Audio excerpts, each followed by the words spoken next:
So, good evening to all of you and welcome back to the session of current affair.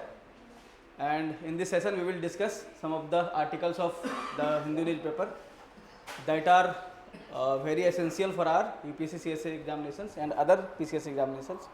So without wasting our time, coming to the session. तो पहला article, इसमें 4 article cover करेंगे आज. First is invasive alien species, IAS, यहाँ भी IAS है ना, लेकिन दूसरे तरह का IAS है. Next is Nobel prize in chemistry मिला है 2025 के लिए. और ग्रोइंग मेंटल हेल्थ, आज क्या है, इंटरनेशनल मेंटल हेल्थ डे है ना, इसके लिए न्यूज में था. एंड द 2010 NDM कंट्रोवर्सी, ये है आपका एंटी माइक्रोबियल रेजिस्टेंस के ऊपर. ठीक है, तो ये चारों डिस्कस करेंगे हम लोग फटाफट. तो फर्स्ट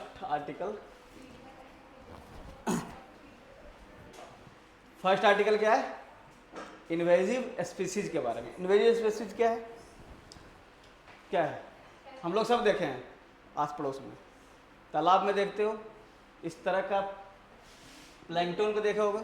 अभी तालाब में पूरा फैल जाता है बारिश में, भरा हुआ रहता है, जिसको जलकुंभी बोलते हैं, है ना. हाँ, तो वो इंग्लिश में उसको बोलते हैं वाटर हाइसिंथ. ये क्या है, इन्वेजिव स्पीसीज है. क्यों? क्योंकि ये स्पीसीज नेटिव नहीं है, मीन्स वहाँ का लोकल स्पीसीज नहीं है, कहीं बाहर से आया है और बहुत तेज़ी से फैलता है. इसका मतलब क्या है, वहाँ के नेटिव स्पीसीज को रिप्लेस कर दे रहा होगा. ठीक है, तो उसी पे बात किया जा रहा है. क्यों, इसका डिमेरिट क्या है, क्यों इतना न्यूज में रहता है, इसके बारे में जानेंगे. तो invasive alien species growing threat to Indian biodiversity. Biodiversity के लिए थ्रेट क्यों, क्योंकि बायोडाइवर्सिटी लॉस का कारण बनता है, क्योंकि नेटिव स्पीसीज को रिप्लेस कर देता है ना. तो conservation scientist were warning about still the invader. Still the invader means धीरे धीरे इन्वेड करता है ना, धीरे धीरे तुम्हारे घर में आएगा, फिर तुमको ही रिप्लेस करके वो अपना हैबिटेट बनाएगा. तो still the invader species destroying biodiversity and alternating landscape. Next is what are invasive alien species. तो नॉन नेटिव स्पीसीज, हमने पहले बताया कि नेटिव स्पीसीज नहीं मतलब बाहर से आया. तो non native species introduce intentionally और एक्सीडेंटली. इंटेंशनली कैसे इंट्रोड्यूस होगा, तो मान लो कि जैसे हम लोग अपने घर में वो लगाते हैं क्या, फिश के लिए एक्वेरियम. एक्वेरियम में डिफरेंट टाइप्स ऑफ फिश रखते हैं. कलर्ड फिश, वो क्या है, कलर्ड फिश हमारा नेटिव नहीं है इधर का, लेकिन हम कहीं से और लाते हैं ताकि वो दिखने में अच्छा लगे. लेकिन सेम कलर्ड फिश यदि वो पॉन्ड में जाता है तो क्या करें, और उसका ग्रोथ बहुत तेज है, तो वहाँ के नेटिव फिश को रिप्लेस कर देगा. इसका मतलब ये आया था इंटेंशनली, है ना, लेकिन वो नेटिव स्पीसीज को रिप्लेस करने लगा. एक्सीडेंटली कैसे आएगा, मान लो कहीं से बाय बोट है ना कुछ आया और वो रिप्लेस कर दिया यहाँ. तो जैसे ornamental fish and plants and solution to ecological issues. Means ecological issues में जैसे सॉइल डिग्रेडेशन हो रहा है, तो उसको सॉल्यूशन के लिए हम लोग बैक्टीरिया लाते हैं कहीं से उठा के, या तो कुछ फौना लाते हैं या फ्लोरा लाते हैं ताकि सॉइल डिग्रेडेशन रुक सके. लेकिन बाद में वही क्या करता है, वो फैलने लगता है बहुत तेजी से, और वो बाद में कारण बनता है इन्वेजन का. ठीक है, तो दिस स्पीसीज ऑफन क्या करता है, दूसरे स्पीसीज को आउट कम्पीट करता है नेटिव फ्लोरा एंड फौना को. आउट कम्पीट मीन्स जो ग्रोथ होता है इसका ग्रोथ ज़्यादा फास्ट होता है, तो जो नेटिव स्पीसीज का ग्रोथ को रोक देता है ना. नेक्स्ट इज काउज लोकल और global extension of native species and destroy habitat and alter ecosystem. तो कुछ डेटा है, ग्लोबल नेशनल स्टैटिस्टिक्स क्या है, तो world wide about 37,000 alien species मिले हैं अभी तक. 200 new species added every year. हर साल 200 नया स्पीसीज एलियन स्पीसीज ऐड होता है. और 3500 species cause significant harm to nature and humans. India में लगभग 140 स्पीसीज फाउंड किया गया अभी तक, अभी बहुत सारे होंगे लेकिन उस पर भी रिसर्च चल रहा है. तो फॉर एग्जाम्पल कुछ इंडिया में इस तरह का पौधा देखो, कहीं देखे हो, इसको बोलते हैं लेंटेना कैमेरा. इसका नाम है लेंटेना कैमेरा. ठीक है, introduced during British colonial period as a ornamental plant. British लेकर आया था अपने जगह से एज ए ऑर्नामेंटल में सजाने के लिए. ठीक है, अब क्या हुआ, now blocks elephant and herbivore movement. इतना तेजी से फैला उस एरिया में कि एलिफेंट का मूवमेंट जो जंगल में होता है उसको ब्लॉक करता है. दूसरा, ये टेस्टी नहीं होता है खाने में जानवरों के लिए, तो जानवर उसको खाता भी नहीं है. तो क्या करता है, thrives in all soil types in unpalatable to animals. Unpalatable means उसको टेस्ट अच्छा नहीं लगता है खाने में। नेक्स्ट इज क्या बोल रहा है कि thrives in all soil types, मतलब किसी भी सॉइल टाइप्स में थ्राइव करता है। इसका मतलब सोच लो कि इसका एडेप्टेशन कितना हार्ड है ना। वो डेजर्ट में भी हो जाएगा और यहाँ रेन फॉरेस्ट में भी हो जाएगा, ठीक। नेक्स्ट इज तो क्या होगा, अब तेजी से फैल रहा है, पैलेटेबल नहीं है, तो एनिमल क्या करेगा, जंगल से बाहर निकलेगा और एग्रीकल्चरल फील्ड तरफ आएगा अपना ये फूड ढूंढने के लिए। तो क्या होगा कि forces animal towards crop field increase human wild life conflict. जब जंगल से बाहर आएगा जानवर तो क्या होगा, ह्यूमन वाइल्ड लाइफ कॉन्फ्लिक्ट होगा। नेक्स्ट इज ये दूसरा पौधा है, ये भी कहीं कहीं दिखा होगा, इसलिए फोटो लगाया ताकि तुम लोग को पता चले कि इस तरह का पौधा है हमारे यहाँ। उसको बोलते हैं प्रोसोपिस जूलीफ्लोरा। ये क्या है, इसको सबसे पहले इंट्रोड्यूस किया गया था बन्नी आइलैंड, है ना, बन्नी ग्रासलैंड। कहाँ है, हम लोग ज्योग्राफी में पढ़े हैं, बन्नी ग्रासलैंड गुजरात वाला रीजन में सब सुहा है। Introduced in Gujarat Banni grassland to combat soil salinity. Soil salinity को कॉम्बैट करने के लिए ये प्लांट लगाया गया था, ये सोचकर कि एक्चुअली सलाइन सॉइल में ज़्यादा ग्रोथ नहीं होता किसी भी प्लांट का, तो इस प्लांट का ग्रोथ सलाइन सॉइल में ज़्यादा होता है, तो इसलिए लगाया गया था ताकि वहाँ पे हरा भरा रहे, है ना। लेकिन ये क्या किया, धीरे धीरे पूरे ग्रासलैंड को कवर किया। लगभग 50 to 60% of area of total grassland is covered by this species. Okay, now absorbs excessive surface water. और क्या करता है, सरफेस वाटर को एब्जॉर्ब करता है। तो क्या होगा, मान लो सरफेस वाटर को एब्जॉर्ब कर रहा है, इसका मतलब वाटर लेवल नीचे जाएगा, और जब वाटर लेवल नीचे जाएगा तो क्या होगा, जो सी सरफेस से सी वाटर है उसका इंट्रूजन होगा, मीन्स सलाइन वाटर का और इंट्रूजन हो जाएगा, मीन्स बढ़ने लगा सलाइन वाटर। वही बोल रहा है कि depleting moisture and adding salt water intrusion. Next lead to habitat loss, reduced grazing area and social disruption among local क्या है, पेस्ट्रोलिस्ट। पेस्ट्रोलिस्ट कौन है, जो अपने जानवर को चराते हैं उस एरिया में, है ना। इसका लोकल नाम कुछ यहाँ दिया हुआ है, गैंडो बावर एंड मैड ट्री, है ना। लेकिन जान के रखो प्रोसोपिस जूलीफ्लोरा, जो कि बहुत फेमस है। कुछ वाटर में, ये तो हम लोग लैंड पे पढ़े, दो एग्जांपल दिए। कुछ वाटर में है, ये तो हर जगह दिखता है सब लोगों को। इसको बोलते हैं वाटर हाइसिंथ, है ना, जो कि पूरे तालाब को कवर कर लेता है कुछ ही दिनों में। कुछ है डक वीड्स, वैसे ही alligator weeds and water lettuce. इसी तरह का कुछ छोटा छोटा प्लांट होता है जो पूरे वाटर को ढक लेता है। क्या कर रहा है, India host 6 to 6 alien aquatic species, mostly introduced via वही एक्वेरियम ट्रेड जो हम लोग घर में रखते हैं, aqua culture, mosquito control and sport fishing. तो चैलेंजेस क्या है, इतना देर से तो पढ़ लिया कि कुछ वीड्स हैं, कुछ स्पीसीज हैं जो इन्वेजिव है। चैलेंजेस क्या है, सबसे पहला चैलेंज है कि लोकल या नेटिव स्पीसीज को तो डिस्ट्रॉय करेगा। तो पुअर, और क्या चैलेंजेस है, उसका डॉक्यूमेंटेशन नहीं है। अभी हम देखें कि लगभग 140 स्पीसीज का डॉक्यूमेंट किया गया है कि हमारे इन्वेजिव स्पीसीज है, लेकिन बहुत सारा इंडिया में, तो उसका प्रॉपर डॉक्यूमेंटेशन नहीं है, इसलिए लोगों को पता भी नहीं है, ठीक।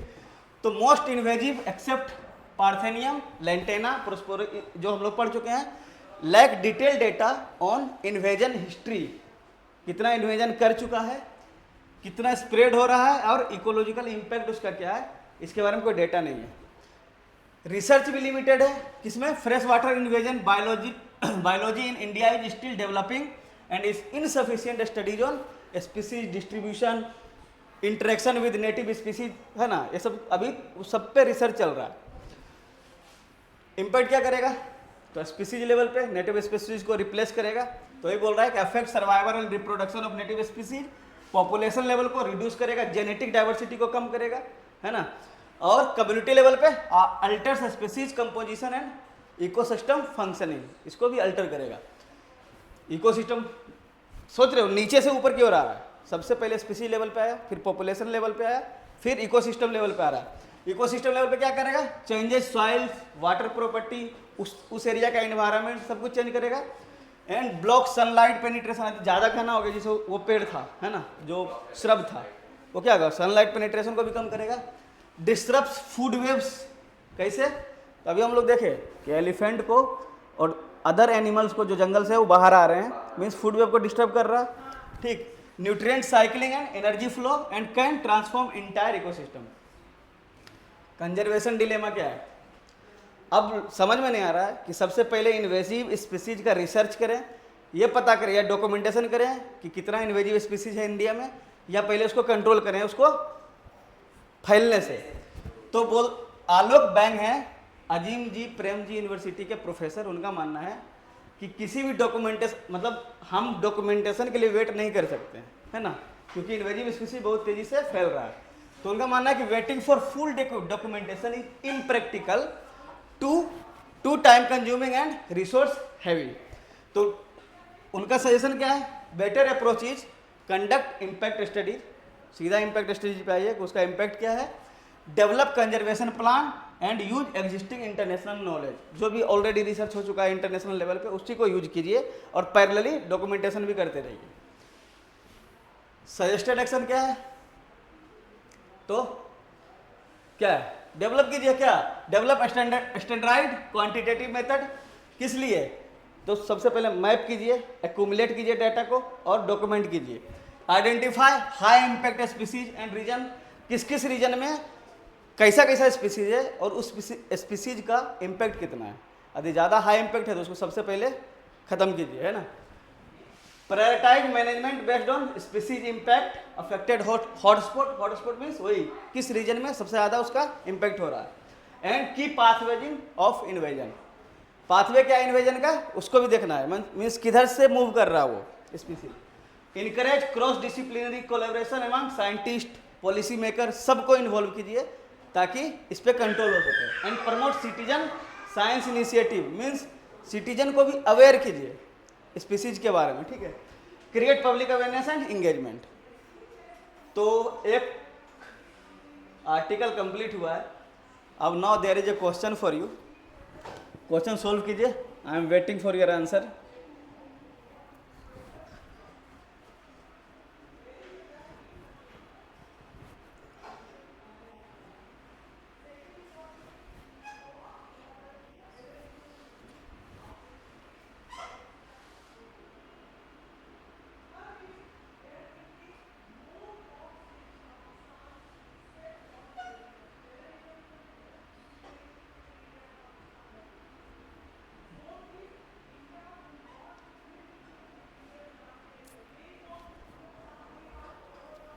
रीडिंग हो गया तो बताना, हम लोग सॉल्व करेंगे साथ में। हो गया?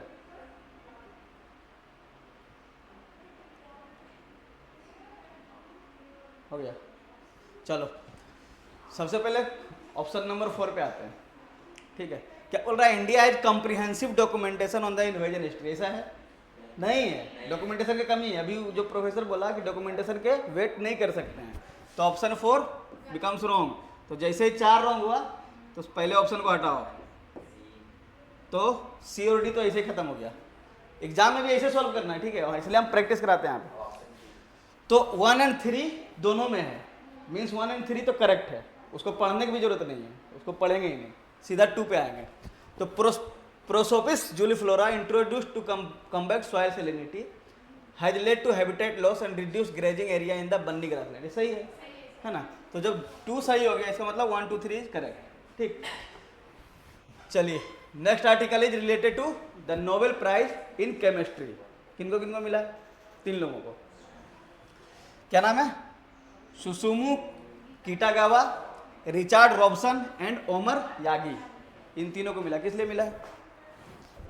मिला है for discovery and creation of metal organic framework that is MOF। ये क्या है? एक न्यू क्लास ऑफ मटेरियल है, एक नया तरह का मटेरियल डिजाइन किया गया है, उसके लिए मिला है। एक मटेरियल है क्या? तो एक्चुअली मेटल और ऑर्गेनिक मटेरियल को मिला के एक नया मटेरियल बनाने की कोशिश किया गया है, ठीक है, जो जिसका सरफेस एरिया बहुत ज़्यादा होता है। और सरफेस एरिया ज़्यादा होने से क्या होगा? जब किसी भी चीज़ का सरफेस एरिया ज़्यादा होगा तो वो किसी ऑब्जर्व ज़्यादा करेगा किसी भी चीज़ को, है ना। वाटर के लिए वाटर कंजर्वेशन इस सब में यूज होगा उसका। ऑर्गेनिक कंपोनेंट किसी भी यहाँ है। तो MOF क्या है? MOF are crystalline structure composed of metal ions as nodes and linked by organic molecules as connector. इसमें देखो ये जितने भी क्या नाम है ऑरेंज कलर में हैं, ये सब मेटल आयंस है ना, और ये एज ए नोड काम कर रहा है। और ये सब जितने भी हैं वो ऑर्गेनिक कनेक्टर हैं, और इस तरह से एक मटेरियल तैयार किया गया इस तरह का जिसका सरफेस एरिया ज़्यादा है, ठीक है। They form a 3 dimensional porous network. Porous network means जब सरफेस एरिया ज़्यादा हो जाएगा तो पोरोसिटी बढ़ जाएगा। पोरोसिटी मीन्स पास करने का, किसी भी चीज़ को ट्रांसमिट पास करने का सरफेस एरिया बढ़ जाएगा ना, पास करने के लिए। allowing gases and liquid to pass through easily, ठीक। This structure possesses extremely large internal surface area, जो हम लोग बता रहे हैं ना, इंटरनल सरफेस एरिया उसका ज़्यादा हो जाता है, often reaching thousands of square metre per gram. मतलब सोचो 1 ग्राम में उसका surface area 1000 of square metre होगा। इसका मतलब पूरा जहाँ पे हम लोग बैठे हुए हैं, ये पूरा फर्स्ट इस फ्लोर को कितना है 1200 स्क्वायर मीटर है ना, इतना एरिया 1 ग्राम में रहेगा। सोचो कितना उसका सरफेस एरिया है। 1 ग्राम मीन्स हम लोग फील भी नहीं कर पाएंगे, 1 ग्राम को फील नहीं कर सकते। और उसको जब हम सरफेस एरिया बढ़ाएंगे तो पूरा ये फ्लोर पे आ जाएगा, है ना। तो सोचिए कि कितना ज़्यादा है सरफेस एरिया। तब हाँ, ये तीनों एक साथ काम कर रहे थे। The pores can be tailored to attract और store specific type of molecules by selecting different metal ions and organic linkers. Scientists can control the size, shape and chemical environment of the cavities, ठीक। Due to high degree of tunability, MOFs are considered among the most versatile and adaptable material known with wide ranging application। तो application क्या है? अभी वो लाए नया material बनाए हैं तो उसका कुछ एप्लीकेशन भी होगा।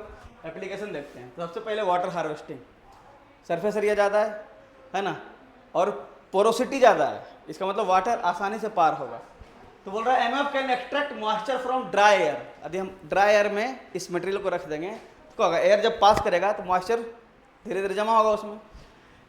Providing A potential solution for water scarcity in arid region, जहाँ पे कम बारिश होता है, जहाँ पे पानी का अवेलेबिलिटी कम है, वहाँ पे हम वाटर मॉइस्चर से एटमॉस्फेरिक मॉइस्चर से वाटर रिटेन कर सकते हैं ना। Pollutants removal, they are capable of filtering harmful contaminant such as जितना भी हम लोग पढ़े थे पॉल्यूशन में, जो भी पार्टिकल्स हैं, है ना, पार्टिकल्स जो एयर में फ्लो कर रहे हैं उसको क्या करेगा, एयर को तो वो पास होने देगा, लेकिन पार्टिकल्स को क्या करेगा, फिल्टर करेगा, फिल्टर आउट करेगा।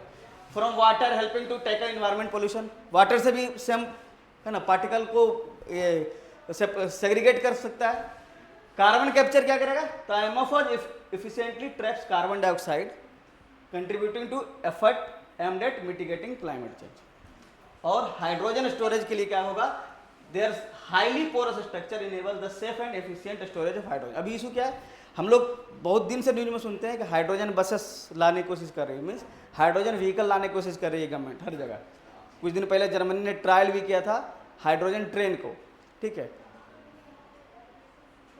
हाँ, तो लेकिन अभी मार्केट में क्यों नहीं आ रही है, क्योंकि हाइड्रोजन सेफ नहीं है स्टोरेज में, है ना। यदि किसी भी उसको पैकेज में यदि सेफ स्टोर करते हैं तो सेफ नहीं है, क्योंकि वो बहुत ज़्यादा इन्फ्लेमेबल है ना।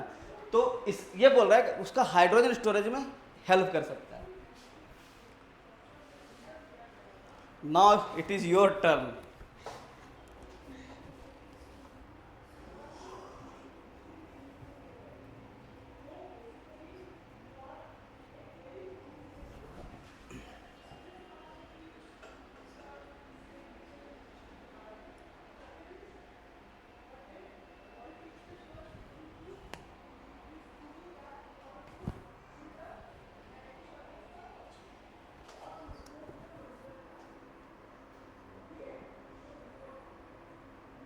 क्या लग रहा है, कौन वाला,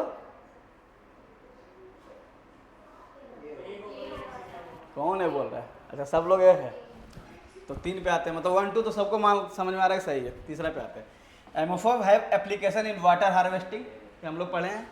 पोल्यूटेंट रिमूवल ये भी पढ़े हैं, कार्बन कैप्चर ये भी पढ़े हैं, एंड हाइड्रोजन स्टोरेज ये भी पढ़े हैं। क्यों नहीं हो गए 3, क्यों नहीं है? अभी तुरंत पढ़े हैं, देखो, hydrogen storage, carbon capture, pollutant removal and water harvesting नहीं है। कहाँ तो 3 क्यों नहीं है? हाँ, क्यों नहीं? क्या नहीं है?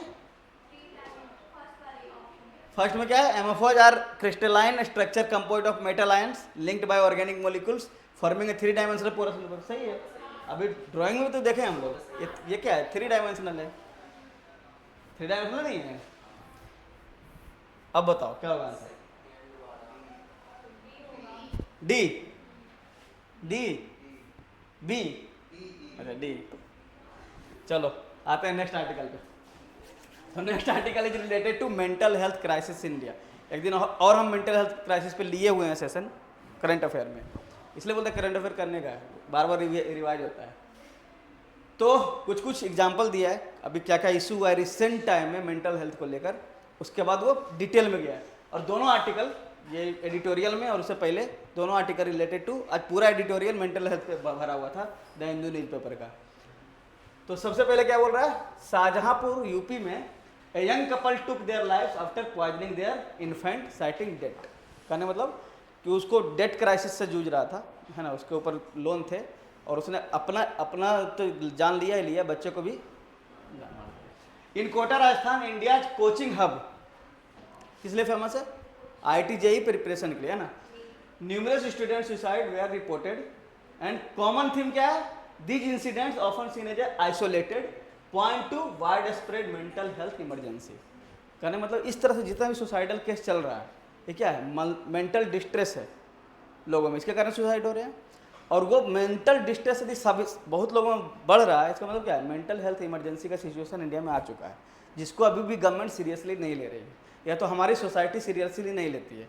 हम लोग की सोसाइटी में क्या होता है, यदि कोई सुसाइड कर लेता है तो उसको लगता है कि ऐसे ही कर लिया, लेकिन उसको हर बार ये मेरा अपना पर्सनल मानना है कि किसी एक बंदे का सुसाइड के पीछे पूरी सोसाइटी जिम्मेदार होती है, क्योंकि उसको मेंटल डिस्ट्रेस में सोसाइटी डालती है। अलग बात है कि उसको लीगली, है ना, लीगली उसको बुक नहीं कर पाते हैं, लीगली उसके ऊपर एक्शन नहीं होता है, लेकिन कोई भी आदमी अपने इच्छा से सुसाइड नहीं करता है। उसको टॉर्चर किया जाता है, या तो सोसाइटी टॉर्चर करे या तो सिस्टम टॉर्चर करे, अदरवाइज कोई भी मरना नहीं चाहता। इसका मतलब क्या है कि ये सिचुएशन डिस्ट्रेस क्रिएट करती है, और जब मेंटल डिस्ट्रेस क्रिएट होता है इसका मतलब इमरजेंसी सिचुएशन है और लोगों को सेंसिटिव होने की जरूरत है ना, आइदर इन द सोसाइटी और बाय द स्टेट को भी सेंसिटिव होने की जरूरत है कि जो ह्यूमन रिसोर्सेस हमारे प्रोडक्टिव कामों के लिए लग सकते थे हमारे कंट्री में, इकोनॉमिक एक्टिविटी में पार्टिसिपेट कर सकते थे, वो ह्यूमन रिसोर्सेस लॉस हो जा रहे हैं बिकॉज ऑफ सुसाइड, है ना। तो ये सीरियस इशू है, इसलिए इसको लिया गया है। NCRB का डेटा है, नेशनल क्राइम रिकॉर्ड ब्यूरो का, कि total suicides cases in India is लगभग 1,71,000 रिकॉर्डेड इन 2023 एंड इंक्रीज किया है बाय 0.3%। एक साल में 0.3% बढ़ रहा है, इसका मतलब बहुत तेजी से बढ़ रहा है ना।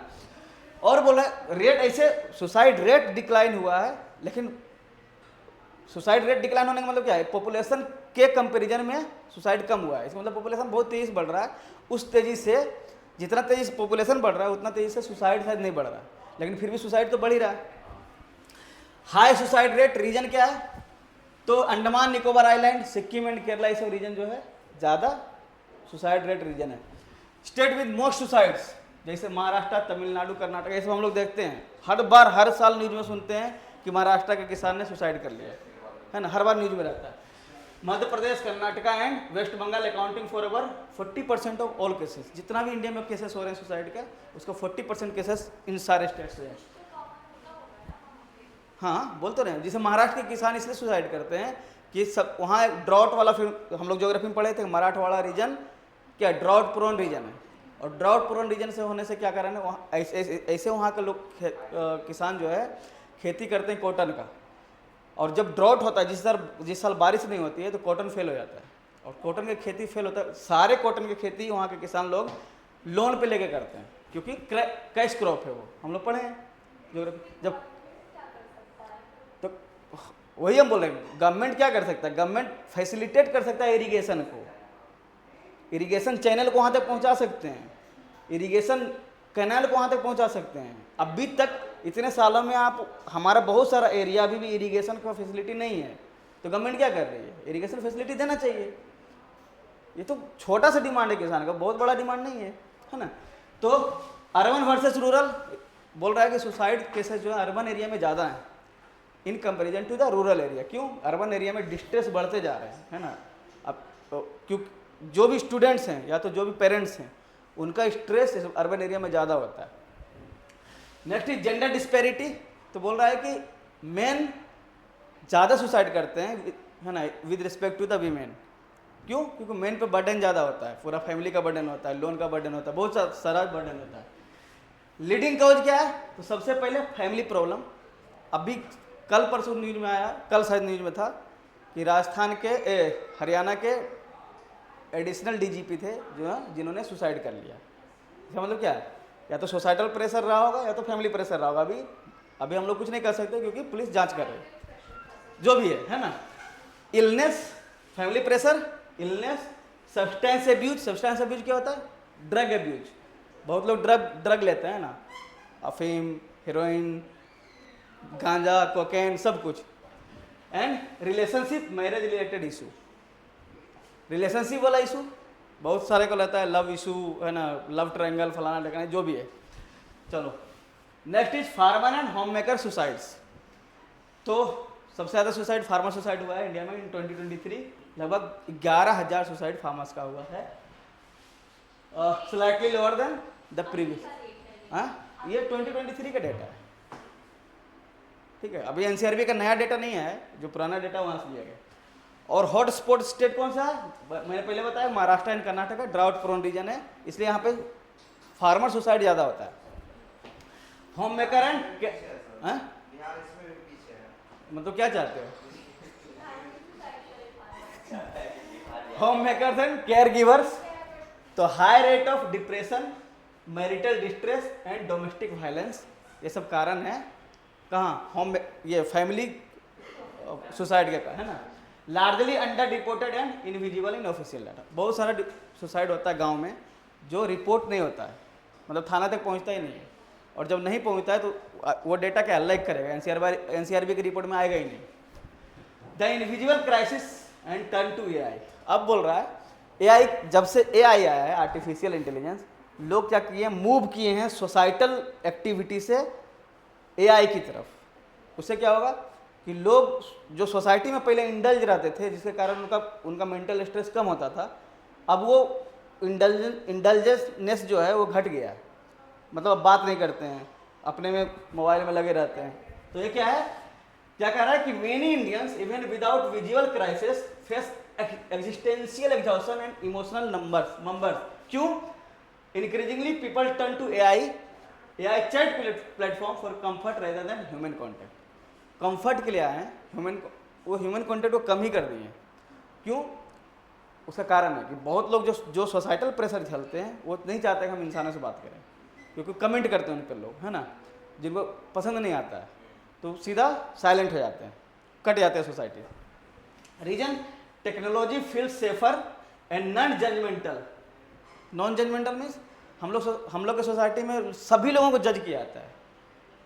तुम फलाना आदित्य पढ़ने गया है तो पता नहीं वहाँ पढ़ रहा है कि क्या कर रहा है, क्या पता, है ना। लड़की लोग पढ़ने गई है तो नहीं, लड़की पढ़ने नहीं गई है, कुछ और कर रही है, ये पता कुछ नहीं है, लेकिन उस पर इल्ज़ाम लगता है सोसाइटी में। और ये क्या है?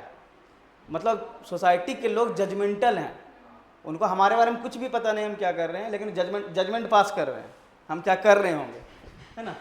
Compare to social stigma and lack of trust. तो इसीलिए वो जजमेंट, और एआई क्या है? जजमेंटल नहीं है, वो टाइम पास कराता रहता है आपका। इम्प्लीकेशन क्या है? This reflect A societal and institutional failure and not a technological one. क्या मतलब कि ये क्या दिखा रहा है कि सोसाइटल फेलियर है हमारा, हम सोसाइटी को इस तरह खराब बना दिए हैं कि लोग सोसाइटी में लोगों से इंटरेक्शन करना बंद कर दिए हैं। और क्या? इंस्टीट्यूशनल फेलियर है। इंस्टीट्यूशनल क्यों बोल रहा है? फैमिली क्या है? फैमिली एज ए इंस्टीट्यूशन है, मैरिज एज ए इंस्टीट्यूशन काम करती है, और ये सब फेल कर रहे हैं धीरे धीरे।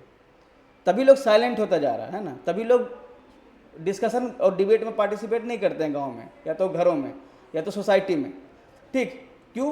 क्योंकि आपको जज करने लगेंगे लोग, तो आप कुछ भी बोलेंगे तो वो समझेंगे नहीं कि वो हम क्या बोलना चाहते हैं। या तो आप डिबेट कीजिए, आपको लगता है कि हमसे अच्छा आप जानते हैं, आप डिबेट कीजिए, लेकिन वो सीधे जजमेंट पास करेंगे कि नहीं, ये फलाना आदमी, इसका आइडिया इस तरह का है ना, इसका भक्त है, इसका कुछ भी है, इस तरह से। तो ये जजमेंटल सोसाइटी जब होने लगती है ना, जैसे मान के चलो कि आदित्य मेरे फेवर में कुछ बोला तो नीरज को लगेगा नहीं आदित्य सर के फेवर में हर समय बोलता है, ऐसा ये जजमेंटल है, ठीक है। तो ये जब सोसाइटी जजमेंटल होने लगती है तो लोग सोसाइटी से कटने लगते हैं धीरे धीरे, और ये कारण बनता है मेंटल डिस्ट्रेस का, क्योंकि आप अपने इमोशंस को किसी और दूसरे से शेयर कर ही नहीं पा रहे हैं।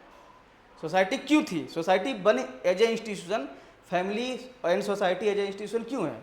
हम अपने इमोशंस को शेयर कर सकें। अब जब आप अपने इमोशंस को शेयर करते हैं किसी से तो क्या होता है, आप हल्के हो जाते हैं थोड़ा, है ना, वो डिस्ट्रेस कम जाता है। तो scale of the mental health problem अब बता रहा है कि मेंटल हेल्थ प्रॉब्लम कितना है इंडिया में। Nearly 230 million Indians, 230 million Indians means 23 crore. हमारे पॉपुलेशन अभी कितना है? 140 करोड़ के आसपास, है ना। तो लगभग कितना 15 to 18% के बारे में बात हो रहा है। टोटल पॉपुलेशन का लगभग 15%, मतलब 15, 16, 17% के बारे में बात हो रहा है। Suffers from mental disorders, depression, anxiety, bipolar, substance abuse, सब, ठीक है। सब्सटेंस अब्यूज लोग क्यों शामिल हो जाते हैं? वही डिस्ट्रेस के कारण। सोसाइटी में किसी से बात नहीं करते तो अपना पी के पड़े हुए हैं, है ना, किसी से मतलब नहीं। ट्रीटमेंट गैप बोल रहा है कि इतने लोग सफ़र कर रहे हैं मेंटल एब्यूज से, है ना, मेंटल डिस्ट्रेस से, लेकिन जितने भी लोग सफ़र करते हैं उसका 80% को ट्रीटमेंट नहीं मिल रहा है। Means 80% of severe cases receive no formal care, क्योंकि इंडिया में मेंटल डिस्ट्रेस के लिए फॉर्मल केयर है, बहुत कम है, हर जगह नहीं है। साइकेट्रिस्ट हर जगह अवेलेबल नहीं है ना। Life time prevalence 10.6%, treatment gaps range from 70 to 92%, मतलब कहीं कहीं 70% ट्रीटमेंट गैप है, कहीं 90, जैसे गांव में जाओगे तो एकदम गैप है। गांव में तो साइकेट्रिस्ट है ही नहीं अवेलेबल, है ना, पूरा इलाके में नहीं रहते हैं, पूरा डिस्ट्रिक्ट में अवेलेबल नहीं है, तो वहाँ पे बढ़कर 92% हो जाएगा। WHO का एस्टिमेशन है दैट 16.3 सुसाइड डेथ पर 1 lakh population, indicating India heavy mental health burden. बोल रहा है क्या?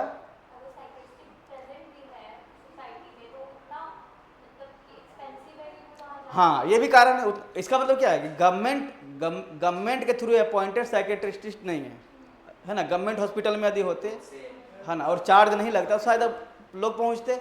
बहुत लोगों के पास अवेयरनेस भी नहीं है कि यदि उनका मेंटल डिस्ट्रेस है तो हमको कंसल्ट करना चाहिए साइकेट्रिस्ट से, उनको पता भी नहीं बहुत लोगों को, ठीक है। तो अवेयरनेस की भी कमी करेगी। और आते हैं systemic gap in India in mental health infrastructure क्या है?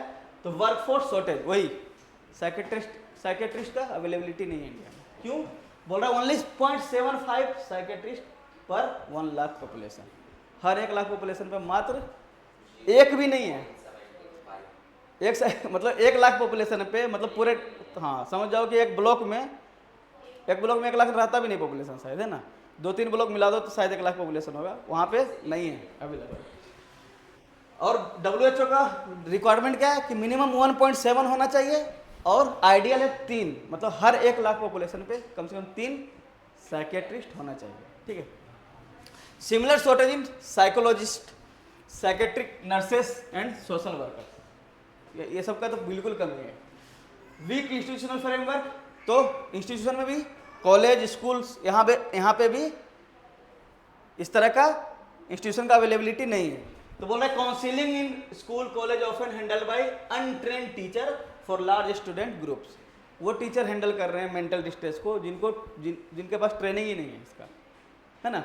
और coaching house and universities offer tokenistic और under funded support. Coaching hub के पास तो रहेगा ही नहीं, क्योंकि वो प्रॉफिट मोटिव के लिए काम करता है।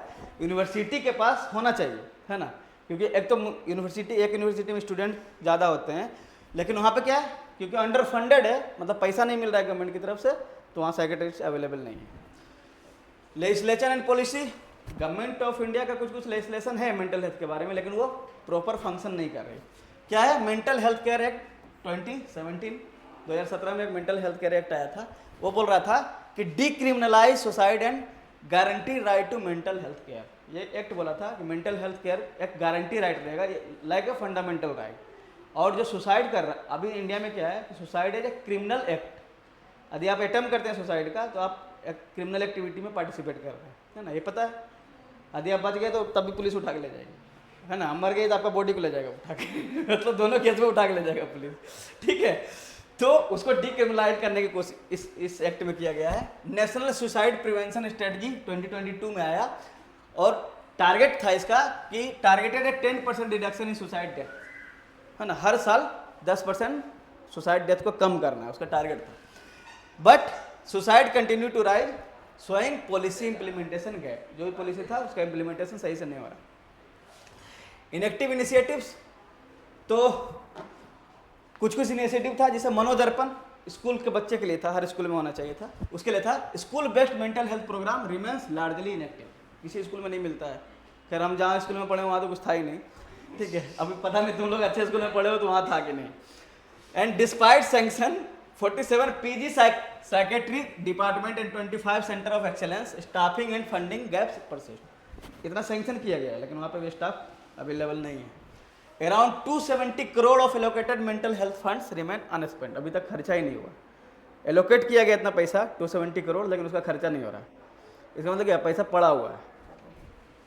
AI and mental health, increasing reliance on AI tools जैसे चैट GPT, है ना, for emotional support due to loneliness and stigma. हम लोग पहले चर्चा किए हैं, लोनलीनेस क्यों आ रहा है, क्योंकि सोसाइटी में इंटरफेरेंस लोगों का कम गया है, तो सब लोग अपना इमोशन को भी दर्ज करने के लिए चैट GPT पे लोग जा रहे हैं, है ना, अपना इमोशंस को बताने के लिए। जैसे वो एक AI टूल था, किसका, हेलो क्या नाम है उसका, भूल गए, उसमें बोलता है कि आज मैं क्या करूं, तो बताती है, उधर से आवाज़ आता है ना, चैट जो वो AI टूल्स है ना, हाँ असिस्टेंट्स में बहुत सारा, तो उस लोग वहाँ पे जा रहे हैं असिस्टेंट करने, अपना इमोशंस को बताने के लिए। तो and Sam Altman open AI का CEO हैं, उनका कहना है कि acknowledge many users treat AI as a life coach और थेरेपिस्ट, जो काम सेक्रेटरिस्ट को करना चाहिए तो वो AI कर रही है, ठीक है। This dependence so institutional collapse not technological success, ये इसका कहना है कि हम टेक्नोलॉजिकल सक्सेस नहीं है, ये यहाँ पे लोग इसलिए आ रहे हैं क्योंकि हमारा इंस्टीट्यूशन कोलैप्स कर चुका है, ठीक है। अभी हम मान लो कि इतना ही लोग हैं हम लोग बैठे हुए, किसी को कुछ प्रॉब्लम और आपस में शेयर करें, वो ज़्यादा अच्छा है कि हम AI से पूछें। हो सकता है किसी न किसी के पास सोल्यूशन हो, और यदि नहीं भी सोल्यूशन है तो समझ में आएगा कि शेयर किए हैं, है ना। नीड क्या है, strict regulation of digital mental health services to ensure privacy, transparency and referral to real professionals, है ना। रियल प्रोफेशनल जो है साइकेट्रिस्ट हैं उसको रेफर कीजिए, AI के पास पूछने से कोई फायदा नहीं, इसलिए ये सब गलत काम तुम लोग भी मत करना, पढ़ाई इसीलिए रहे, ठीक है। ये नहीं कि तुम लोग भी कुछ प्रॉब्लम हो AI से पूछ रहे हैं, सीधा कांटेक्ट करना है लोगों से, क्या होगा, ज़्यादा मजाक उड़ा लेगा और क्या होगा, वो तो रोज उड़ता है क्लास में, सबको अब आदत हो गया है। हम तो पहले दिन से इसलिए आदत लगाए हैं ताकि तुम लोग को आदत लगा रहे कि मजाक उड़ेगा कुछ भी हो, है ना। Treat mental health as a national emergency not a secondary issue and form a cross ministerial task force covering health, education, agriculture, women and children welfare. मतलब क्या बोल रहा है कि हर चीज़ों के लिए अलग अलग मिनिस्ट्री है, हेल्थ के लिए अलग है, एजुकेशन के लिए अलग है, वीमेन चिल्ड्रेन के लिए अलग है ना, और फार्मर्स के लिए अलग है। तो बोल रहा है कि सारे इंटर मिनिस्ट्रियल वर्कफोर्स तैयार कीजिए, ताकि क्योंकि ये सारे सेक्टर से लोग सुसाइड कर रहे हैं, है ना, हेल्थ से रिलेटेड इशू है उसके कारण, है ना, एजुकेशन से रिलेटेड डिस्ट्रेस है उसके कारण जो स्टूडेंट्स कर रहे हैं, तो ये सब सारे सेक्शन से रिलेटेड लोग जो सुसाइड कर रहे हैं, इसके कारण सारे जो इंटर मिनिस्ट्रियल एक कमिटी बनाइए, वो ऑब्जर्व करेगी कि ऐसा हो क्यों रहा है ना। Independent funding and accountability mechanism और फंडिंग प्रोवाइड कीजिए ताकि इस तरह के इशू को रोका जा सके। Workforce goals achieve 3 to 5 mental health professional पर लाख पॉपुलेशन, जो कि WHO का गाइडलाइंस है। Expand training, scholarships and incentives for rural placement, means जो साइकेट्रिस्ट रूरल एरिया में जाना नहीं चाहते हैं, उनको लगता है कि हम पटना में रहेंगे या तो दिल्ली में रहेंगे, उनको भेजिए रूरल एरिया में, उनको पैसा थोड़ा ज़्यादा दीजिए, इंसेंटिव दीजिए। यदि पटना में उसको 50,000 रुपये देना, उसको बोलिए कि हम 70,000 देंगे, लोग गाँव में रहो, ठीक है, इंसेंटिव प्रोवाइड कीजिए। स्ट्रेंथनिंग काउंसलिंग इंफ्रास्ट्रक्चर, हर जगह जहाँ जहाँ पे इसका हॉट स्पॉट है, जहाँ जिस एरिया में ज़्यादा लोग सुसाइड कर रहे हैं, वहाँ पे काउंसलिंग इंफ्रास्ट्रक्चर को इम्प्रूव कीजिए, जैसे कॉलेज में, यूनिवर्सिटी में, है ना, कोचिंग्स में, जहाँ लोग बच्चे ज़्यादा डिस्ट्रेस में रहते हैं, फार्मर्स वाला एरिया में जहाँ ज़्यादा ये सब हो रहा है। तो बोल रहा है कि mandatory in every schools, college, district hospitals and agricultural blocks, funded by central government, not left to NGO. Means NGO पे नहीं छोड़ना है। एनजीओ क्या है? Non governmental organisation. तो एनजीओ पे नहीं छोड़ना है, ये इसको सीरियसली लेना है, इसलिए गवर्नमेंट के पोजीशन में रहना चाहिए काम, है ना। अवेयरनेस एंड क्या है? डिस्टिग्मेटाइजेशन क्या है? नेशनल कैंपेन्स टू नॉर्मलाइज, वही है कि आप अवेयर कीजिए लोगों को, कैंपेन चला के किसी भी तरह से बताइए कि आपको किसी भी तरह से मेंटल डिस्ट्रेस है तो आप उस एरिया के इस साइकेट्रिस्ट से हाँ सलाह मशवरा कर सकते हैं। ऐसा नहीं है कि पता ही नहीं हो, जैसे हम जाते हैं गांव में, कुछ लोगों को पता ही नहीं है, मज़े में होगी डिस्ट्रेस होते होगी उसको, वो और ना किसी से पूछना है, उसको ही पता है कि हम सोसाइटी में पूछेंगे तो मेरा मजाक उड़ाएगा, पूछता भी नहीं है। तो highlight recovery story to encourage help seeking. बोल रहा है कि यदि कोई बंदा रिकवर कर जा रहा है मेंटल डिस्ट्रेस से तो उसको हाईलाइट कीजिए by television channel, by radio activity, है ना, बाय न्यूज़पेपर, ताकि जो दूसरे जगह पे जो लोग मेंटल डिस्ट्रेस से गुजर रहे हैं उनको ये फील हो कि हम भी रिकवर कर सकते हैं, है ना, वो उनको कॉन्फिडेंस आए। टारगेटेड आउटरीच, तो वही मैंने बोला कि जो ज़्यादा हॉट स्पॉट वाला एरिया है, जैसे फार्मर्स, स्टूडेंट्स, ये सब, उसको क्या क्या टारगेट कीजिए। तो फार्मर्स को, होम मेकर्स को, स्टूडेंट्स को, सबको टारगेटेड अप्रोच के through mental health service provide कीजिए। ये हो गया है structure and political barriers. Barriers क्या है इसमें? इतना तो करना है लेकिन हो क्यों नहीं रहा है? तो सबसे पहले तो इंस्टीट्यूशनल फेल्योर हम लोग पढ़ चुके हैं। तो बोला socio political stigma reduces prioritisation and innovation. Socio political stigma क्या है? वही स्टिग्मा है सोसाइटी में कि यदि हम बोलेंगे कि हम मेंटल डिस्ट्रेस से गुजर रहे हैं तो लोग हमको मजाक उड़ाएं, हैं? गवर्नमेंट नहीं करती, वही हम, इसका मतलब ये गवर्नमेंट का सारा इशू नहीं है, इशू हमारा भी है जो सोसाइटी में लोग रह रहे हैं कि आप जजमेंटल हैं, आप थोड़ा सेंसिटिव होइए इस रीजन से। मेरा कहने का मतलब ये है ना। यदि किसी के साथ कुछ इशू है, जैसे घर में किसी घर में डोमेस्टिक वायलेंस हो रहा है, हस्बैंड दारू पी के आता है, अपनी वाइफ के साथ वायलेंस करता है, तो सिर्फ उससे घर का ये प्रॉब्लम नहीं है, उसके इर्द गिर्द जो सोसाइटी में लोग रह रहे हैं उसको भी प्रॉब्लम, उसको भी सेंटिमेंटल या ससेप्टिव होने की ज़रूरत है, ताकि आप उसको समझा सकें कि ये जो डोमेस्टिक वायलेंस है वो सही नहीं है। एक दिन क्या होगा, मेंटल डिस्ट्रेस का कारण बनेगा और घर में सुसाइड हो सकता है। समझ में आया? तो ये सारा बर्डन गवर्नमेंट के ऊपर नहीं है, कुछ बर्डन हमारे ऊपर भी है, कुछ क्या ज़्यादा बर्डन हमारे ऊपर है। यदि ज़्यादा बर्डन नहीं है तो लोग सोसाइटी से क्यों, अभी मैंने बोला ना कि सोसाइटल और फैमिली इंस्टीट्यूशन कोलैप्स कर गया है। क्यों कर गया है? गवर्नमेंट का कारण थोड़ा किया है, हम लोग संवेदनशील नहीं है उस इशू से, हम लोग मजाक उड़ाते हैं। ठीक। इंटर मिनिस्ट्रियल फ्रेगमेंटेशन, वही मैंने बताया कि हर अलग अलग, जैसे फार्मर्स के लिए अलग मिनिस्ट्री है, स्टूडेंट के लिए अलग मिनिस्ट्री है ना, फैमिली वेलफेयर के लिए अलग मिनिस्ट्री है, तो इन सारे मिनिस्ट्री के बीच में कोऑर्डिनेशन नहीं हो रहा है, तो उसको कोऑर्डिनेट करने की जरूरत है। और क्या बोल रहा है? Low research funding and limited evidence based policy making. Funding भी नहीं है और पॉलिसी मेकिंग भी, evidence based policy making means जो डेटा आ रहा है हमारे पास उसके बेसिस पे पॉलिसी मेकिंग होना चाहिए, उसके बेसिस पे कानून बनना चाहिए, है ना। Insufficient mental health budget, 1.05% of total budget का मेंटल हेल्थ के लिए मिलता है। 1.05%, सोचो कितना कम पैसा मिल रहा है। और WHO का रिकमेंडेशन है कि टोटल बजट का कम से कम 5% इसके लिए होना चाहिए। Resistant to mid level professionals versus workforce shortage and rural deficit है। 70% ऑफ इंडियन पॉपुलेशन है minimal access to mental health professional, rural में और कम है। तो वे फॉरवर्ड क्या है? वही जो प्रॉब्लम था उसको रिजोल्व करते रहिए, वे फॉरवर्ड है।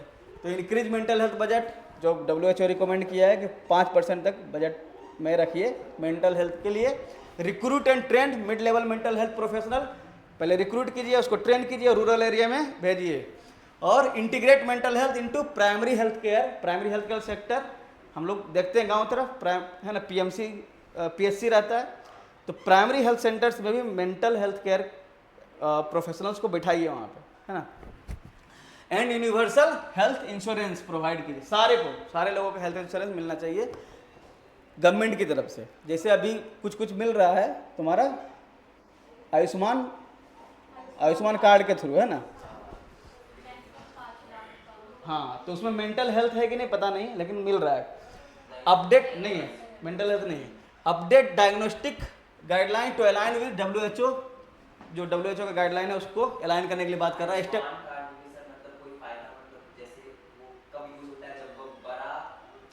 वो समझ गया, उसके ऊपर अलग से डिस्कशन होगा, किसी दिन आ जाएगा न्यूज में। तो establish strong monitoring system at district level and block level. Monitoring system strong है ना, इस्टेब्लिश कीजिए। And launch anti stigma and mental health literacy campaign in school, college, society, सब जगह। एंटी स्टिग्मा मीन्स स्टिग्मेटाइज मत कीजिए लोगों, है ना। जो मतलब सोसाइटी में ये फियर है कि हम बताएंगे तो लोग क्या सोचेंगे, उसके लिए कैंपेन कीजिए, अवेयरनेस फैलाइए, लोगों को भी अवेयर कीजिए, लोगों को सेंसिटाइज कीजिए ताकि वो सेंसिटिव हो दूसरे के प्रॉब्लम से। ये नहीं कि हमारा प्रॉब्लम नहीं है तो तुम्हारा कुछ भी हो हमको कोई फर्क नहीं पड़ता है। आप सेंसिटिव रहिए, दूसरा का प्रॉब्लम है। And achieve 60% mental health literacy in educational and institution by 2027। कहने का मतलब है कि स्कूल्स में, कॉलेज में बच्चों को पढ़ाइए मेंटल हेल्थ के बारे में, मेंटल हेल्थ लिटरेसी के बारे में बताइए कि है क्या मेंटल हेल्थ, क्यों हो सकता है, ठीक है। And enhance coordination between health, education, social justice, labour ministries, जो हम लोग ऑलरेडी डिस्कस किए। और कुछ ज़्यादा हो गया, ये बताओ। नहीं हो ज़्यादा तो क्वेश्चन सॉल्व कीजिए। Which of the following initiative is aimed at providing school-based psychological support to address India's mental health crisis? Manodarpan पक्का? चलो इस बार कुछ ज़्यादा ही क्वेश्चन आ गया था क्या। नेक्स्ट इज लास्ट, शायद लास्ट है ये। Why we need to change the way to talk about antibiotic resistance? ये क्या होता है? Resistant, AMR, anti microbial resistance क्या है, कोई आइडिया? हाँ, एंटीबायोटिक किस लिए लेते हैं? हाँ, एंटीबायोटिक मतलब मेडिसिन लेते हैं जब हम लोग डिजीज, बैक्टीरियल डिजीज से, हाँ, तो उसको कंट्रोल करने के लिए। तो बोल रहा है कि एंटीबायोटिक रेसिस्टेंस बढ़ता जा रहा है, इसका मतलब उसका मतलब है क्या एंटीबायोटिक रेसिस्टेंस?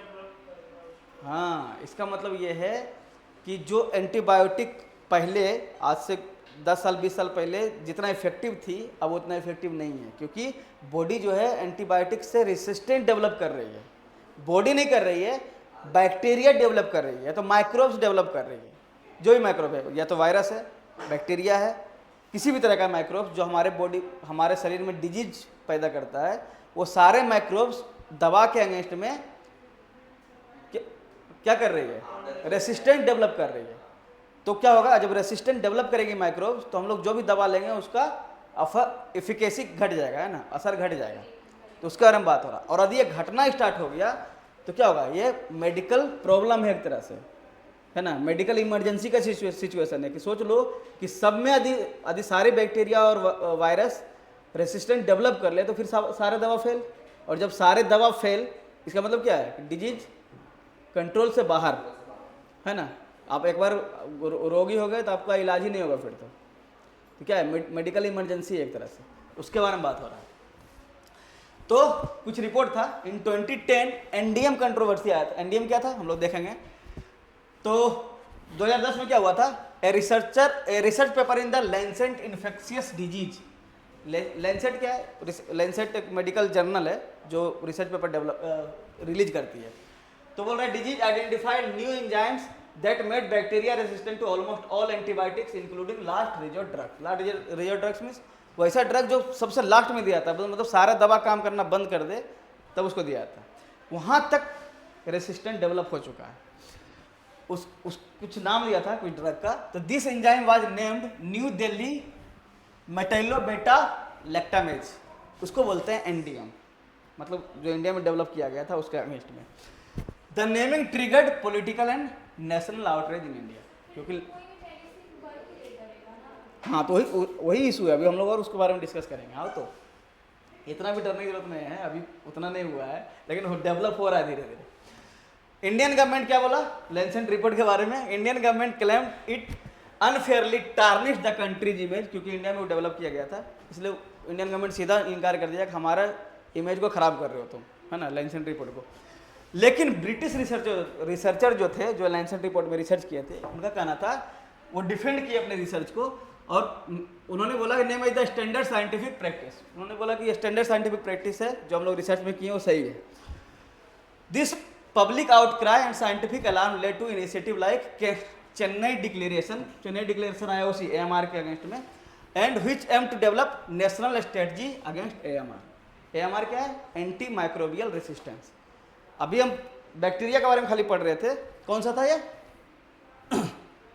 एंडियम कंट्रोवर्सी, है ना।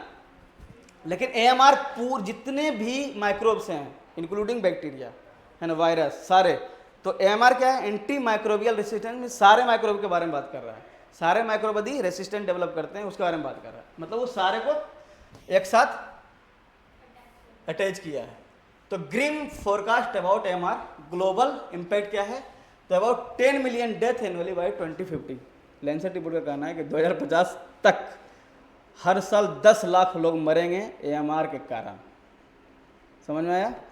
और 100 trillion in global economic loss, उसके कारण क्या होगा? पूरा ग्लोबल इकोनॉमी में 100 ट्रिलियन लॉस होगा हर साल। And came from the Jim O'Neill report.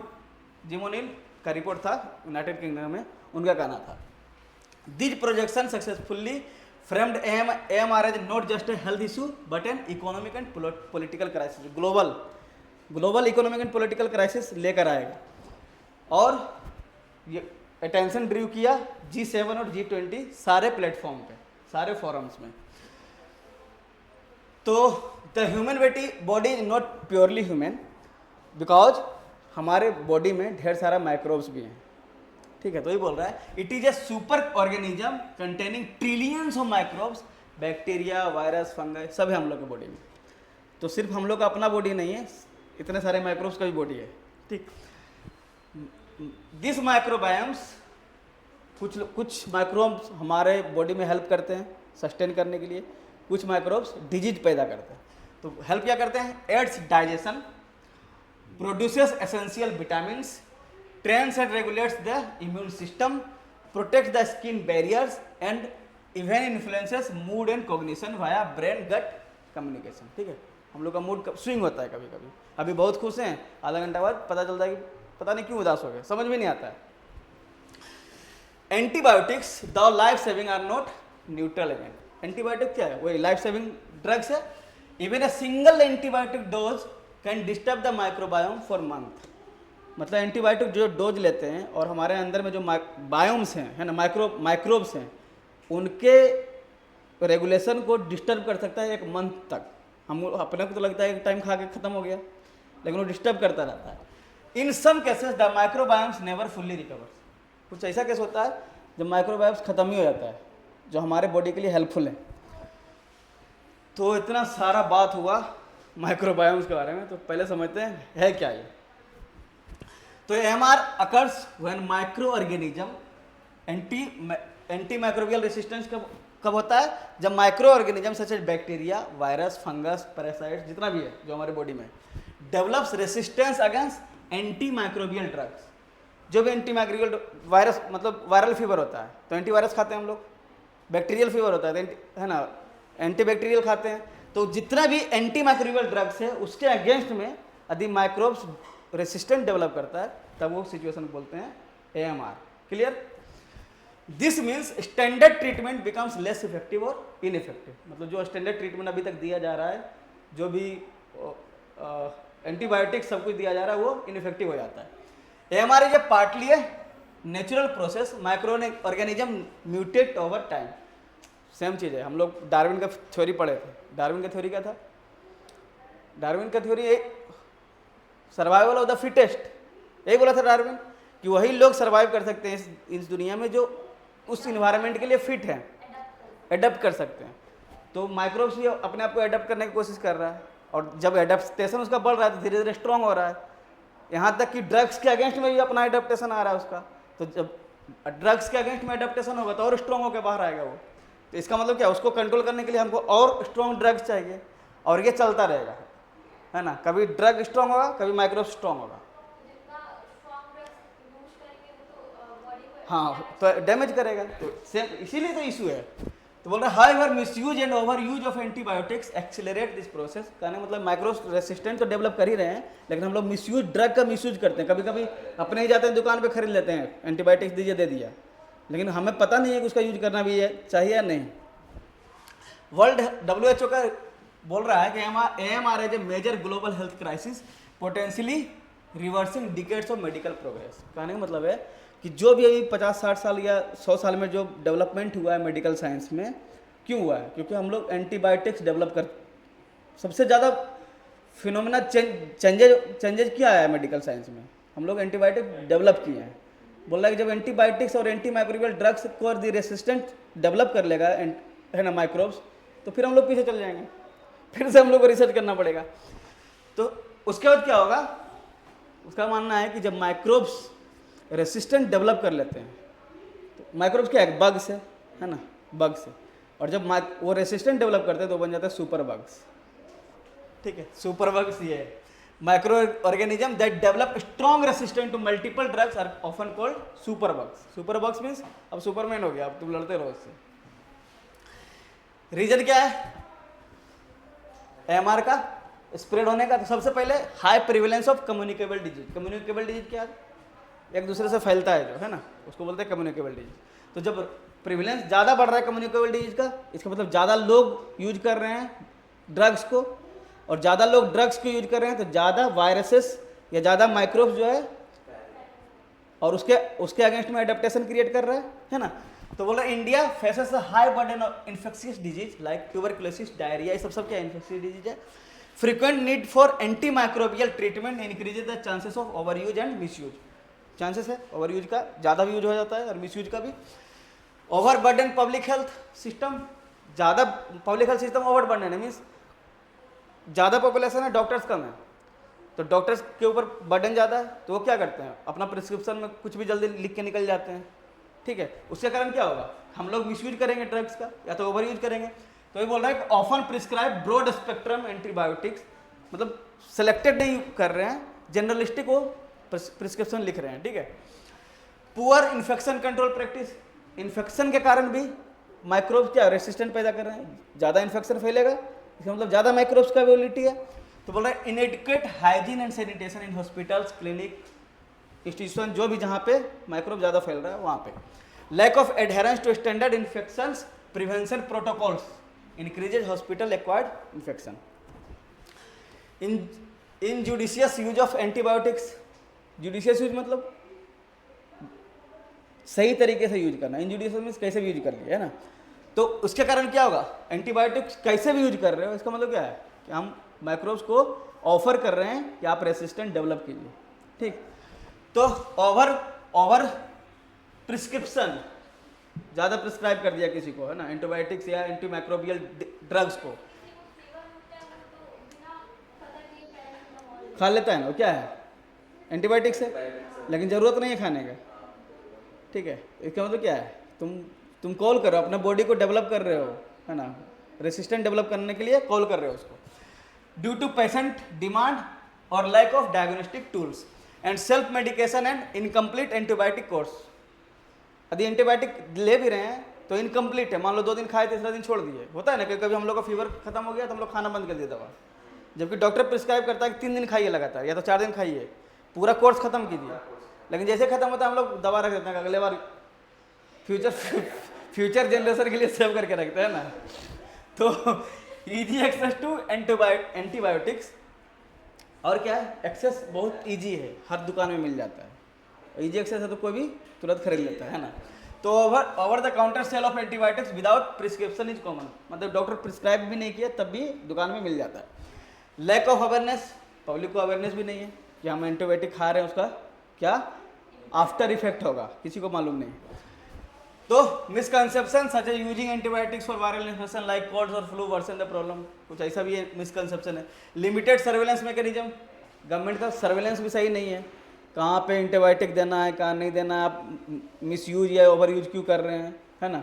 तो सर्वेलेंस मैकेनिज्म भी सही नहीं है। तो absence of robust national data and tracking system, इसके कारण भी ओवर यूज हो रहा है।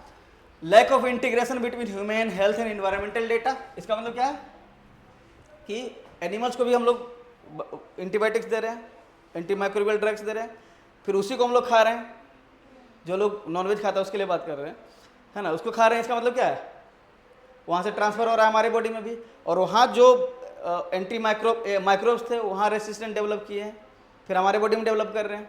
तो ये क्या है, इंटरकनेक्शन है ना। चलिए इम्प्लीकेशन क्या होगा, तो सबसे पहले हेल्थ केयर पे इम्पैक्ट पड़ेगा, वो ड्रग्स काम करना बंद कर देगा, डरना नहीं है ना, तो तुम डरा हुआ शकल मत बनाओ।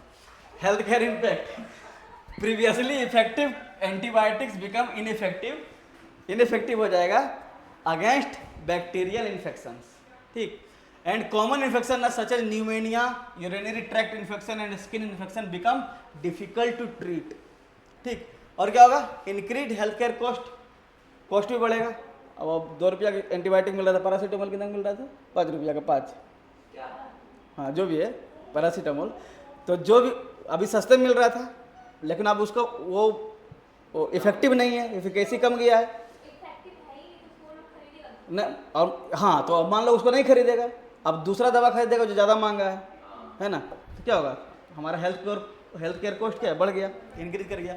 तो resistant infections require longer and more expensive treatment, longer treatment चलेगा। अभी 3 दिन में बुखार खत्म हो जाता है, 2 दिन में खत्म हो जाता है। अभी देखो बहुत लोगों को जब कफ होता है तो खांसी होता है, तो पहले 1 कप सिरप पीने से खत्म हो जाता था, अभी अब ठीक नहीं होता है। इसका मतलब क्या है कि वो बैक्टीरिया जो है रेसिस्टेंट डेवलप कर लिया, 3-4 बोतल पीते रहो दारू की तरह, है ना, ऐसे ही होता है।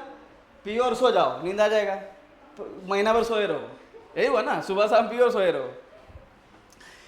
फिर चैलेंजेस इन मेडिकल प्रोसीजर, और क्या होगा कि surgeries, organ transplants and cancer chemotherapy become riskier due to the threat of resistant infection. अब मान लो कि किसी का ट्रीटमेंट हो रहा है ना, सर्जरी हो रहा है, तो सर्जरी में तो वहाँ पे जो माइक्रोब्स हैं वो अटैक करते हैं घाव के ऊपर, है ना, तो वो डेंजर हो जाएगा ना, और क्योंकि वो जल्दी ठीक नहीं होगा, समझे।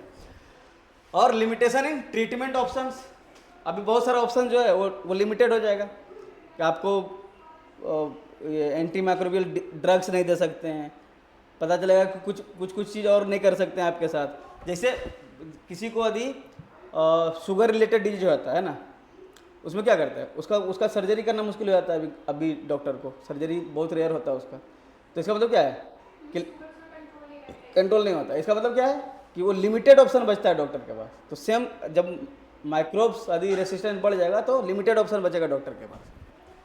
Growing resistant reduce the effectiveness of available antibiotics, और उसका ऑप्शन रिड्यूस हो जाएगा। मेजर्स क्या लेने की जरूरत है, तो कुछ इंडियन गवर्नमेंट इनिशिएटिव लिए, कितना कारगर है पता नहीं, देख लेना तुम लोग अपने से, इनिशिएटिव हम बता देते हैं क्या लिए। तो national programme on AMR containment 2012 में आया था कि एंटी माइक्रोबियल रेसिस्टेंट को कंटेन करना है, उसके लिए एक प्रोग्राम लेकर आई थी। Strengthen AMR surveillance by setting up laboratories in state medical college, हर स्टेट मेडिकल कॉलेज में एक लेबोरेटरी खोला जाएगा ताकि बताया जाए। And focused on monitoring resistant trend and supporting rational antibiotics. National action plan on AMR 2017 में फिर से प्लान आया, उसमें बोला adopt a one health approach linking human, animal and environmental health. आ गया वन हेल्थ अप्रोच का मतलब इन्वायरमेंट का हेल्थ, एनिमल का हेल्थ और ह्यूमन का हेल्थ, तीनों को एक साथ कंसिडर करना पड़ेगा, वरना माइक्रोब फैलता है ये तीनों को होते हुए। And AIIMS for inter ministerial collaboration, जो कभी हम बताए कि हर मिनिस्ट्री अलग अलग है ना काम कर रही है, जिसके कारण डेटा इकट्ठा नहीं हो रहा, और इंटर मिनिस्ट्रियल कोलेब्रेशन होगा तो सारे डेटा एक जगह आएंगे और उसके हिसाब से पॉलिसी बन सकता है। AMR surveillance and research network 2013 में आया, एस्टेब्लिश्ड बाय ICMR, ये क्या है, Indian council of medical research, है ना, to collect data and monitor trend of drug resistant infection. वो डेटा कलेक्ट करती है, ICMR का काम ही है ये। रिसर्च एंड इंटरनेशनल कोलेब्रेशन, तो ICMR का कोलेब्रेशन इंटरनेशनल ऑर्गेनाइजेशन के साथ, जैसे रिसर्च काउंसिल ऑफ नॉर्वे के साथ कोलेब्रेशन है। फिर ICMR का federal ministry of education and research Germany के साथ कोलेब्रेशन है इसके लिए, ठीक। and promote development of new drugs and treatment approaches. Antibiotic stewardship program launched by ICMR. ICMR क्या कर रही है? In selected hospital to rationalize antibiotic use, है ना, सबको बता रही है कि सेलेक्टेड यूज कीजिए, यानी कि अपनी मर्जी से कुछ भी दुकान में जाना है खरीद लेना है ना, और पड़े रहना है खा के। रेगुलेटरी मेजर्स, तो DCGI drug controller general of India has banned 40 fixed dose combination FDC found to be irrational और इनएप्रोप्रिएट। कुछ बैन किए दवा को। हाँ, तो मार्केट में तो जो भी चीज़ बैन होता है वो ज़्यादा मिलता है। बिहार में दारू मिल रहा है ना, ब्लैक चीज।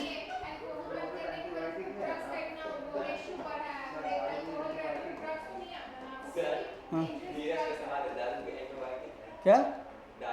हाँ अच्छा, ये कौन बताया तुमको?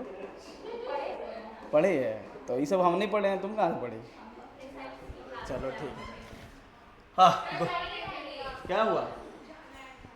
तो जाओ भाई, लास्ट है इसे 2 मिनट 5 मिनट मेरे को खत्म हो जाएगा, ये खत्म है। ग्लोबल मेजर्स, इंडियन मेजर्स तो हम लोग देख लिए। ग्लोबल मेजर्स क्या है? तो world anti microbial awareness week, मतलब वही अवेयरनेस के लिए पूरा ग्लोबली अवेयर हो लोग उसके लिए हर वीक क्या करती है? अवेयरनेस वीक लेकर आती है। Global anti microbial resistance and use surveillance system, glass same है सर्विलेंस के लिए, ग्लोबल सर्विलेंस के लिए, ठीक है। And global point prevalence survey methodology, वो WHO का काम स्टडी करना है काम। एंटीबायोटिक प्रिस्क्रिप्शन जो भी हो रहा है पूरा ग्लोबल लेवल पे उसका स्टडी करता है कि ज़्यादा ओवर यूज ड्रग्स तो नहीं हो रहा है ना। सो वे फॉरवर्ड क्या है? तो सबसे पहले पब्लिक को अवेयर कीजिए, जैसे अभी हम अवेयर किए हैं, आप लोग को पता नहीं कितना यूज कीजिएगा मालूम नहीं है ना। तो पब्लिक को अवेयर कीजिए, कैंपेन चला के स्ट्रेंथन एंटीबायोटिक स्टीवर्डशिप जो ICMR कर रही थी, and regulation of antibiotic sales, regulate कीजिए। ये नहीं कि तुरंत गए सर 2 रुपया का पैरासीटामोल दीजिए, पैरासीटामोल दीजिए, दे दिया वो, है ना। इस पे हम बाद में बात करेंगे, इसको ख़त्म कर लेते हैं, फिर तुम्हारा सारा आंसर करेंगे। Expand AMR surveillance system and promote research and innovation, किसमें? नया ड्रग्स के लिए इनोवेशन करने की जरूरत है, ताकि रेसिस्टेंट यदि हो गया है पुराने ड्रग्स से तो नया ड्रग्स आए। चलो इसका आंसर कीजिए फटाफट, कितना देर में देखते हैं? हाँ हम करा दें, चलो ठीक है। With reference to AMR and related development in India, consider following statement. The enzyme New Delhi metallo beta lactamase, ये तो न्यूज में था, NDM discovered in 2010 made bacteria resistant most, ये तो सही है। The controversy over NDM led to the formulation of Chennai declaration, ये भी सही है। वाह। The national action plan on AMR 2017 in India follows the one health approach integrating human, ये भी सही है। The global antimicrobial resistance and use of surveillance system GLAS launched by the World Health Organization focused only on data, only नहीं है ना, बहुत चीज पे फोकस करता है। तो ऑप्शन 4 becomes wrong, तो 4 गया, 1 2 3 is correct answer. So thanks for watching guys, and we will meet tomorrow at the same time. Good night and bye. अरे बता